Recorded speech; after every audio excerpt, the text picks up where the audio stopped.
ನಮಸ್ಕಾರ ಸ್ನೇಹಿತರೆ, ಏನು ತರಿಸಿದ್ದೀರಾ ಅಂತ ನೋಡ್ತಾ ಇದ್ದೀರಾ. ಏನು ತರಿಸಿದ್ದೀನಿ ಗೊತ್ತಾ, ತುಂಬ ದಿನದ ಆಸೆ ಇತ್ತು. ಈ ರೀತಿದು ಪಾಟನ್ನು ಇಡಬೇಕು, ಜಾಗಕ್ಕೆಲ್ಲ ಚೆನ್ನಾಗಿರುತ್ತೆ ಮತ್ತು ತುಂಬ ಜಾಗನ ತೊಗೊಳ್ಳಲ್ಲ ಸ್ನೇಹಿತರೆ. ಹಾಗಾಗಿ ಈ ಥರ ಪಾಟ್ ಬೇಕು ಅಂತ ಆಸೆ ಪಟ್ಕೊಂಡಿದ್ದೆ. ಕೊನೆಗೂ ಈ ಥರ ಪಾಟ್ ತರ್ಸೋಂಗಾಯಿತು ಸ್ನೇಹಿತರೆ. ನಮಗೇನಂದರೆ ಇದರಲ್ಲಿ ಕೊತ್ತಂಬರಿ, ಪುದೀನ ಮತ್ತು ಮೆಂತ್ಯ ಸೊಪ್ಪಾಗಲಿ ಈ ರೀತಿ ಎಲ್ಲ ಬೆಳೆಸ್ಕೊಳ್ಬಹುದು. ಅದಕ್ಕೆ ಚೆನ್ನಾಗಿರುತ್ತೆ ಅಂಥೇಳಿ ಇದನ್ನು ತರಿಸ್ಕೊಂಡೆ. ಮತ್ತು ಅದು ಏನಾದರೂ ಲೈನಾಗಿ ಇಟ್ಟರೆ ನೋಟನೇ ಚೆನ್ನಾಗಿರುತ್ತೆ ಅಂತ ಹೇಳಿ ಬರೀ ಜಸ್ಟ್ 200 ರೂಪಾಯಿ ಅಷ್ಟೇ. ಒಂದು ಪಾಟಿಗೆ 50 ರೂಪಾಯಿ ಹಂಗೆ ಬಿತ್ತು, ಪರವಾಗಿಲ್ಲ, ಗಟ್ಟಿಮುಟ್ಟಾಗಿ ತುಂಬ ಚೆನ್ನಾಗಿದೆ. ಇದನ್ನೆಲ್ಲ ಬೆಳೆಸಬೇಕು, ಈ ರೀತಿ ಚೆನ್ನಾಗಿರುತ್ತೆ ಅಂಥೇಳಿ ತರಿಸ್ಕೊಂಡ್ರೆ ತುಂಬ ಚೆನ್ನಾಗಿದೆ ಕ್ವಾಲಿಟಿ.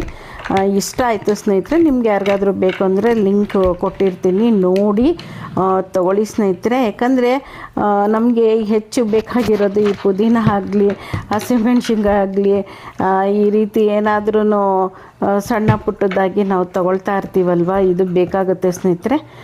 ಅಂದ್ಬಿಟ್ಟು ನಾನು ಈ ಪುದೀನ, ಮೆಂತ್ಯ ಸೊಪ್ಪಾಗಲಿ, ಕೊತ್ತಂಬರಿ ಆಗಲಿ ಹಾಕ್ಲಿಕ್ಕೆ ಚೆನ್ನಾಗಿರುತ್ತೆ ಅಂದ್ಕೊಂಡೆ ನಾನು ಇದನ್ನು ಬುಕ್ ಮಾಡಿದೆ ಸ್ನೇಹಿತರು. ಕ್ವಾಲಿಟಿ ಮಾತ್ರ ತುಂಬ ಚೆನ್ನಾಗಿದೆ, ತುಂಬ ಇಷ್ಟ ಆಯಿತು.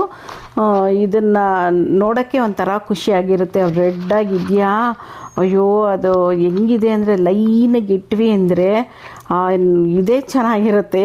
ಕ್ವಾಲಿಟಿ ಅಂತೂ ತುಂಬ ಚೆನ್ನಾಗಿದೆ.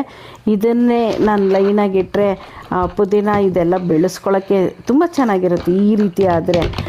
ಮತ್ತು ರೌಂಡಲ್ಲೆಲ್ಲ ಅಷ್ಟೊಂದು ಮತ್ತು ಜಾಗನೂ ಜಾಸ್ತಿ ಏನು ಬೇಕಾಗಲ್ಲ. ಅದೆಲ್ಲ ನೋಡಿಕೊಂಡು ಇದನ್ನು ತರಿಸಿದ್ದೀನಿ. ಖುಷಿಯಾಯಿತು, ತುಂಬ ಖುಷಿಯಾಯಿತು ಸ್ನೇಹಿತರೆ. ಯಾಕಂದರೆ ಲೈನಾಗಿ ನೀಟಾಗಿ ಇಡೋಕ್ಕೆ ಒಂದು ರೀತಿ ಚೆನ್ನಾಗಿರುತ್ತೆ. ಮೀಶೋದಲ್ಲಿ ನಾನು ತರಿಸಿದ್ದು ಲಿಂಕ್ ಬೇಕಾದರೆ ಕೊಟ್ಟಿರ್ತೀನಿ. ಪಾಟ್ಗಳು ನಾವು ಈ ರೀತಿ ಎಲ್ಲ ಬೆಳೆಸ್ತೀವಿ ಅಂದರೆ ಪಾಟ್ ತರಿಸ್ತಾನೇ ಇರಬೇಕು, ಹೋಗ್ತಾ ಇರುತ್ತೆ ತರೋದು, ಇದೆಲ್ಲ ಇದ್ದಿದ್ದೆ ಮಾಮೂಲಿ. ಹೀಗೆ ನಾನು ತರ್ತಾ ಇರೋದು. ಮತ್ತು ನಮ್ಗೆ ಇಷ್ಟ ಆಯಿತು, ಈ ಜಾಗನೂ ಹೆಚ್ಚಿಗೆ ಹಿಡಿಯಲ್ಲ ಅಂದ್ಕೊಂಡು ತರಿಸಿದ್ದೀನಿ ಸ್ನೇಹಿತರೆ.